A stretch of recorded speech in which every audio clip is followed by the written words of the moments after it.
దామోదర్ ఒక్కసారి మీరు హోల్డ్ ఉండండి. విజయ్ తొలిసారిగా బయటికి కనిపిస్తున్నాడు. ఆయన విజయం తర్వాత విజయ్ తన ఆ ఇంటికి తన కార్యకర్తలను కావచ్చు, లేకపోతే బంధువులు కావచ్చు, మిగతా అభిమానులు కావచ్చు కలవడానికి వస్తున్నాడు. అభివాదం చేస్తున్న దృశ్యాలు మనకు కనిపిస్తున్నాయి. ఎందుకంటే ఎన్నికలు జరిగిన దగ్గర నుంచి కూడా ఆయన లో ప్రొఫైల్ మెయింటైన్ చేశారు. తర్వాత ఆయన విజయం ఖరారు అనే సందర్భంలో కూడా ఎక్కడా బయటికి రాలేదు.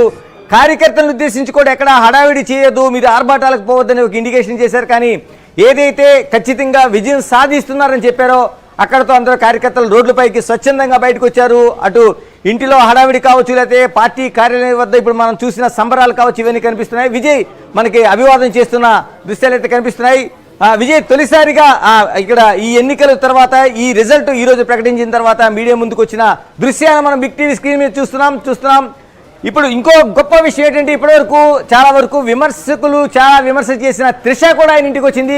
మనం విజువల్స్ చూస్తున్నాం. ఎందుకంటే విజయ్ ఇంటికి త్రిషకు సంబంధించిన ఉదయం నుంచి కూడా ఒక చర్చ డిబేట్ నడుస్తోంది. ఆయన ఎన్నికలు పోటీ దగ్గర నుంచి కూడా బీజేపీ కావచ్చు, ప్రతిపక్షాలు కావచ్చు, డిఎంకే కావచ్చు, అన్నాడీఎంకే కావచ్చు, త్రిష రాజకీయాలకు సంబంధించి ఆయన వెనక ఉన్న సందర్భాన్ని అనేక విమర్శలు చేస్తూ వచ్చారు. కానీ ఈ రోజు ఆవిడ తిరుమల తిరుపతి దేవస్థానంలో ప్రత్యేక పూజలు నిర్వహించారు. విజయ్ ఖచ్చితంగా విజయం సాధించాలని ఆకాంక్ష వ్యక్తం చేశారు. ఈరోజు చూస్తున్నాం మనం విజువల్స్లోన మొత్తం మీడియా అంతా ఆమె వెంట పరుగులు తీస్తున్న దృశ్యాలు మనం చూస్తున్నాం. త్రిష ఆయన ఇంటికి వచ్చింది అంటే ఎవరు కూడా విజయాన్ని ఆపలేరు. ఒక్క విషయం మనం మాట్లాడుకోవచ్చు, విజయం ఎప్పుడు ఒంటరి కాదు, ఎవరు కూడా మాట్లాడలేని పరిస్థితి తీసుకొస్తుంది. అది ఇప్పుడు విజయ్ పార్టీ టీవీకే విషయంలో మనకి నిరూపణ అవుతుంది. ఏదైతే విమర్శలు చేశారో ఆ విమర్శలకు సవాల్గా వాళ్ళ నోళ్లు మూయించేలాగా ఈ రోజున మనకి ఆ విజువల్స్లో కనిపిస్తున్న దృశ్యాలు మనకు కనిపిస్తున్నాయి. చాలా వరకు విజయ్కి సంబంధించిన అనేక అంశాలని ఇప్పుడు ఉదయం నుంచి కూడా మీడియా అంతా ప్రస్తావన చేస్తుంది. ఎందుకంటే అందులో ఉన్న విషయాలు కావచ్చు, ఆయన కీలకమైన విజయం కావచ్చు మనం చూస్తున్నాం. ఇప్పుడు ఎస్ దామోదర్, ఇప్పుడు చాలా వరకు చూసాం. ఇప్పటివరకు త్రిష పైన అనేక విమర్శలు చేసిన వాళ్ళు సైతం ఈ రోజున త్రిష డైరెక్ట్ నేరుగా విజయ్ ఇంటికి వెళ్ళింది. విజయంకి ఆవిడ ఉదయం పూట తిరుమల తిరుపతిలో పూజలు నిర్వహించింది. ఎలా చూస్తున్నారు అభిమానులు? ఎందుకంటే విమర్శలకు చాలా వరకు విమర్శలు చేశారు ఇప్పటివరకు. గణేష్, ఏదైతే త్రిష ఇష్యూ మీద పెద్ద ఎత్తున అప్పట్లో విమర్శలు వచ్చినప్పటికీ విజయ్ అభిమానులు కానీ స్థానికులు కానీ ఏమాత్రం పట్టించుకోవడం లేదు. ఏదైతే తమకు ఇక్కడ ప్రభుత్వాన్ని మార్చాలనుకున్నారో అదే దిశగా మార్పు చేశారు. ఈ విషయంలో చాలా వరకు ఏదైతే డిఎంకే కానీ అన్నా డిఎంకే కూటమి ఈ విషయంలో త్రిషను అడ్డం పెట్టుకుని రాజకీయం చేయాలని చూశారు. త్రిష వల్ల ఏదైతే విజయ్ యొక్క భార్యను కోర్టుకు వేయించి అనేక ఇబ్బందులు పెట్టారు. దీంతో మనతో ఈ విషయాల గురించి మనతో మాట్లాడే నాయకుడు ఉన్నట్టు చెప్దాం. ఇప్పుడు త్రిష ఇష్యూ మీద పెద్ద ఎత్తున హైప్ చేసి విజయ్ని దెబ్బతీయాలని చూశారు కదా, కానీ త్రిష ఎక్కడ ఎలాంటి ఇబ్బంది పడకుండా ఆమె ఇప్పుడు విజయ్ ఇంటికి రావడం, ఈరోజు ఉదయం తిరుమలలో పూజలు చేయడం, ఇటన్నింటి ఎలా భావిస్తారు మీరు? సార్ దీని వద్దు సార్, ఇప్పుడు మనం వచ్చేసి వినయ్ ఉంటాంలా వచ్చేసింది, దాన్ని సెలబ్రేట్ చేస్తామండి. పోలీస్ అధికారులు కూడా ఇక్కడికి చేరుకుంటున్నారు. ఒక్కసారి దామోదర్ మీరు లైన్ లో ఉండండి, మీరు హోల్డ్ ఉండండి. దామోదర్, మనకి విజయ్ ఇంటి దగ్గర త్రిష వచ్చిన దృశ్యాలు అభిమానుల కేంద్రం కనిపిస్తుంది. పెద్ద ఎత్తున ఒక బందోబస్తు ఏర్పాటు చేశారు. మీడియా హడావిడి చూస్తుంటే అంతా ఇంత కనిపించడం లేదు చాలా. ఎందుకంటే ఆ త్రిష ఇప్పుడే ఇంటికి చేరుకున్నారు, విజయ్ ఇంటికి చేరుకున్నారు. ఎందుకంటే విజయ్ని ఏ స్థాయిలో చూశారో త్రిషను కూడా అభిమానులు అదే స్థాయిలో చూసినట్టుగా మనకి కనిపిస్తోంది. ఎందుకంటే త్రిష ఇంటికి చేరుకోవడం అనేది ఒక కోలాహలంగా కనిపిస్తుంది. మనకి బిగ్ టీవీ స్క్రీన్ మనం చూడొచ్చు, మనకి దృశ్యాలు కనిపిస్తున్నాయి ఇప్పటికే. Right, continue Damodar. పార్టీ కార్యాలయానికి కానీ విజయ్తో పాటు మరికొందరు వచ్చే అవకాశం ఉంది. ఇప్పటికే పోలీస్ అధికారులు ఇక్కడికి చేరుకున్నారు. మనం చూడొచ్చు విజువల్స్ లో పెద్ద ఎత్తున విజయ్ పార్టీ కార్యాలయం వద్దకు పెద్ద సంఖ్యలో అధికారులు ఇక్కడికి రావడంతో ఇక్కడికి విజయ్ కూడా వచ్చే అవకాశం ఉందని భావిస్తున్నారు. ఎంతసేపట్లో విజయ్ అక్కడికి వచ్చే అవకాశం ఉంది దామోదర్? ఎంతసేపట్లో విజయ్ అక్కడికి వచ్చే అవకాశం ఉంది? ఎందుకంటే కార్యకర్తల హడావిడి చూస్తుంటే మనకి చాలా కోలాహలంగా కనిపిస్తుంది. మనకి ఎంతసేపట్లో వచ్చే అవకాశం ఉందని చెప్తున్నారు అక్కడ. ఇక్కడ భద్రతా వ్యవహారాలను పరిశీలించడానికి ఏదైతే పోలీసు ఉన్నతాధికారులు చేరుకున్న పరిస్థితి, అందులో భాగంగా మనం కూడా విజువల్స్ చూడవచ్చు.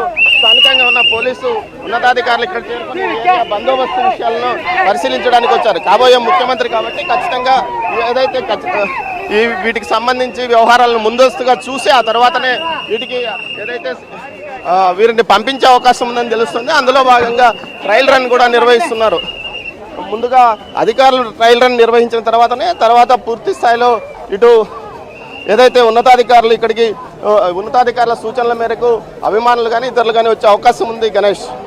ఎస్ దామోదర్, మీరు ఒక్కసారి హోల్డ్ అలాగే ఉండండి, మళ్ళీ మీ దగ్గరికి వస్తాను నేను.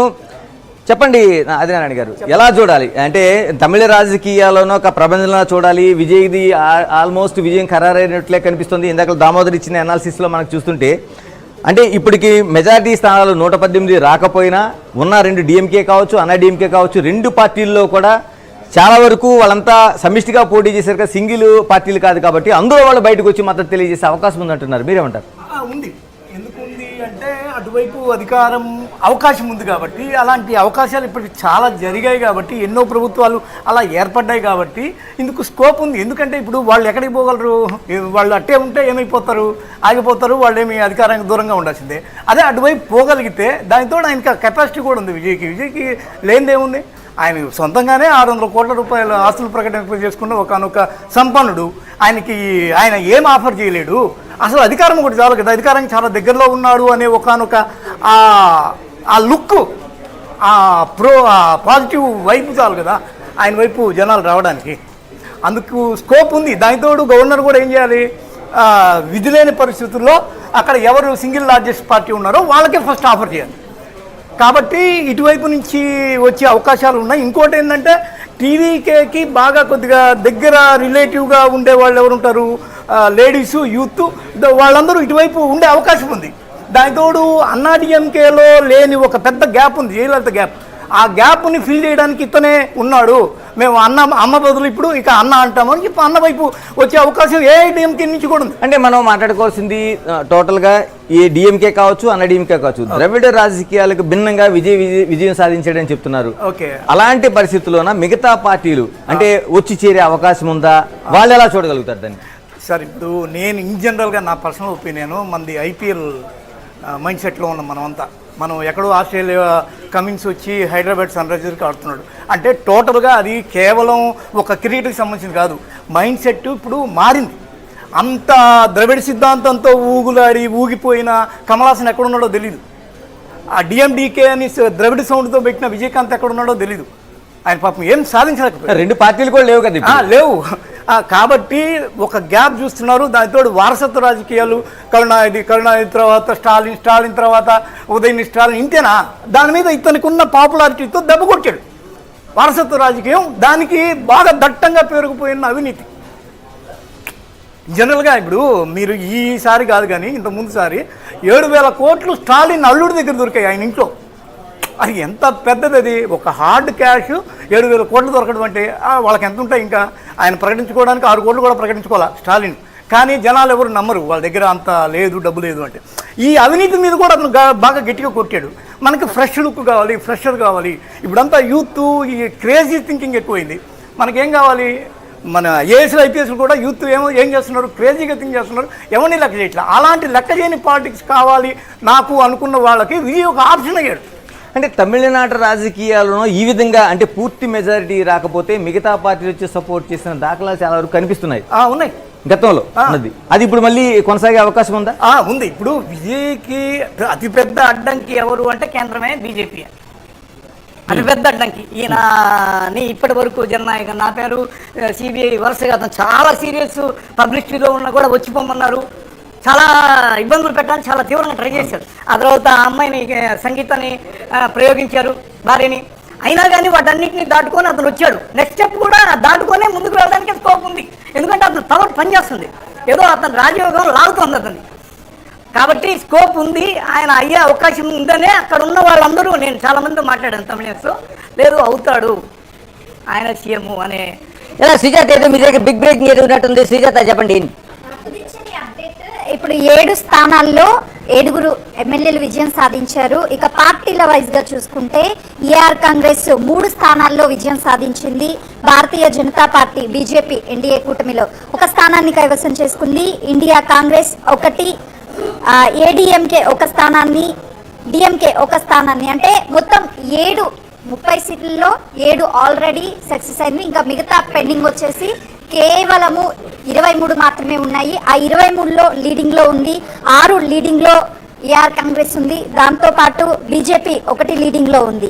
ఇక ఇండిపెండెంట్ క్యాండిడేట్స్ 3 లీడ్ లో ఉన్నారు. అంటే ఇవి మాత్రమే అక్కడ ఉన్నటువంటి రాజకీయాలని ఎవరు గెలవబోతున్నారు అనేది డిసైడ్ చేసేటువంటి అవకాశం కనిపిస్తుంది. ఇందులో గెలిచినటువంటి వాళ్ళంతా కూడా ఆల్రెడీ బీజేపీకి సంబంధించినటువంటి కేవలం ఒక్కరు మాత్రమే విన్ అయ్యారు. ఏఆర్ కాంగ్రెస్ ఎన్డీఏ కూటమితో ఉన్నటువంటి ప్రధాన పార్టీ ఏఆర్ కాంగ్రెస్ అనేది 3 స్థానాలను కైవసం చేసుకుంది. కాబట్టి అక్కడ కంప్లీట్ గా హవా అంతా ఏఆర్ కాంగ్రెస్ కనిపిస్తుంది చాలా స్పష్టంగా. సత్తాజ్, కేరళం రాజకీయాలు కూడా చాలా డెవలప్మెంట్స్ మనకి యాడ్ అయినట్టున్నాయి. ప్రెసెంట్ 101తో యూడీఎఫ్ కొనసాగుతోంది, ఎల్డీఎఫ్ 36 ట్రెండ్స్తో లీడ్స్తో కొనసాగుతోంది, అండ్ ఎన్డీఏ మాత్రం 3. సో ఇందాక 2 వరకే ఆగిపోయింది. సో ప్రెసెంట్ 3వ దానికి చేరుకుంది. బట్ ఐఎమ్ షూర్ నెమోమెంట్ పాలక్కడ్లో అయితే ఎమ్మెల్యే సీట్స్ కైవసం చేసుకుంటుంది బీజేపీ ఈసారి. బట్ పినరయ్ విజయన్ 3వ రౌండ్లో ఆయన కాస్త ముందంజలో కనిపించినా కూడా ప్రెసెంట్ మళ్ళీ 4వ రౌండ్ కౌంటింగ్ వచ్చేసరికి ఆయన 2892 ఓట్లతో మళ్ళీ వెనకబడిపోయారు.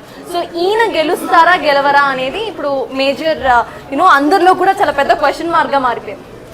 ఎస్, ఇంకోటి మన ముందు సీనియర్ జర్నలిస్టు సల్మాన్ రాజు ఉన్నారు. సల్మాన్ రాజు గారు, నేను ఒక కీలకమైన ప్రశ్న అడగాలనుకుంటాను. ఏంటంటే అది ఇప్పుడు జరుగుతున్న 5 రాష్ట్రాల ఎన్నికలు తెలుగు రాష్ట్రాలే కాదు, ఇందులో ఆంధ్రప్రదేశ్ కావచ్చు, తెలంగాణ కావచ్చు లేదు. అయినా సరే మొత్తం టోటల్గా తెలుగు రాష్ట్రాల ప్రజలు దీన్ని వాచ్ చేస్తున్నారు, మీడియా ఛానల్స్ వాచ్ చేస్తున్నాయి. ఎందుకు ఇంత ఇంట్రెస్టింగ్ ఫ్యాక్ట్ ఎక్కడ కనిపించింది అంటారు? ఎందుకంటే ప్రత్యేకించి దక్షిణ భారతదేశానికి సంబంధించిన ఈ రాష్ట్రాల్లో, ఈ ప్రాంతాల్లో బీజేపీ కొత్తగా పాగా వేయాలని తమిళనాడులో ప్రయత్నం చేస్తుందనేది విశ్లేషకులు అందరూ కూడా చెప్పారు. సర్వేలన్నీ కూడా విజయ్ గెలుస్తారని ఒకే ఒక్క సర్వే తప్పించి ఏ ఒక్కరు కూడా చెప్పాల. ఆ ఎగ్జిట్ పోల్ అయిన తర్వాత మరుసటి రోజు నుంచి విజయ్ని వదిలిపెట్టకుండా విజయ్ మీద వచ్చిన ఆ ఎన్నికల విశ్లేషణ మీదనే అందరూ లైవ్లు పోటాపోటీగా పెట్టారు.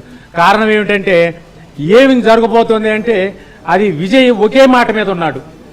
ఒంటరిగా పోటీ చేస్తాను, ఒంటరిగా అధికారంలోకి వస్తాను, ఎవరిని కలుపుకోను, ఎవరితో కలవను అనే మాటతోనే చెప్పుకుంటూ వచ్చాడు. కానీ అధికారంలో ఉన్న స్టాలిన్ గారు కానీ, అధికారం చేజిక్కించుకోవాలి తమిళనాడులోనే పాగా వేయాలనే బీజేపీ అలయన్స్తో ఉన్న పార్టీ కానీ ఇతను సోదిలో కూడా రాడు అని వాళ్ళు అనుకున్నారు. కానీ వాళ్ళిద్దరిని సోదిలో లేకుండా చేశాడు. ఇప్పుడు ఫలితాల వల్ల అక్కడ సోది అని చెప్పుకునే అవకాశం లేకుండా అక్కడ ఉన్న విజయ్ ఒకే ఒక్క నమ్మకం ఓటర్లో, చిత్రసీమ, ఎంజీఆర్, జయలలిత, ఎన్టీఆర్, తెలుగుకు సంబంధం లేదని మీరు అంటున్నారు. తెలుగులో ఎన్టీఆర్ పార్టీ పెట్టినప్పుడు ఏ రకంగా ప్రపంచం సృష్టించాడో అదే విధంగా నేను సృష్టించగలనని అతనికి ఒక ఆత్మస్థైర్యం ఉంది. రెండోది, ఆదినారాయణ గారు ఒక మాట చెప్పాడు, దళితుడు కాదు అని. కానీ గుడ్డెద్దు చేలో పడ్డట్టు గుడ్డిగా అతని మీద క్రైస్తవులు నమ్మకం పెట్టుకున్నారు. ఆయన మాత్రం అందరినీ కలుపుకొని పోతారు. తమిళనాడు రాజకీయాలకు సంబంధించి చాలా వరకు ఫ్యాక్టర్స్ ఉన్నా అందులో ఎస్సీ ఓటర్స్ ఉంటారు, మైనర్ ఓటర్స్, మైనారిటీకి సంబంధించిన వాళ్ళు కీలకమైన పాత్ర పోషిస్తారు. ఈ ఎన్నికల్లో ఎలాంటి ఫ్యాక్టర్ పనిచేసింది అంటారు విజయ్కి? అతను కొత్తవాడు కావటం, అతని మీద ఏ ఆరోపణలు లేకపోవటం, ఏ విమర్శలు లేకపోవటం. రెండోది, అతను ఎన్నికలలో పోటీ చేస్తున్నానని ప్రారంభించి బజార్ మీదకి వచ్చిన తర్వాత భార్యతో కేసు పెట్టించారు. ఎవరు పెట్టించారంటే రాజకీయంగా ఉన్న వాళ్ళందరూ కూడా అతన్ని ఒక కుట్ర కోణంలో చేసి అప్పటి వరకు విడిపోయి ఉన్న భార్య అప్పుడు మాత్రమే తెర మీదకి వచ్చి కేసు పెట్టింది. అది ఒక కుట్ర కోణంలో చూశారు. రెండోది, జననాయగన్ అనే ఒక సినిమా రిలీజ్ కాకుండా అనేక అడ్డంకులు సృష్టించి ఆపగలిగారు. కానీ రియల్ హీరో నేనేనని ప్రజలకు ఉన్న అభిప్రాయాన్ని, అభిమతాన్ని ఎన్నికల రూపంలో, ఓట్ల రూపంలో, ఫలితాల రూపంలో నిరూపించగలిగాడు.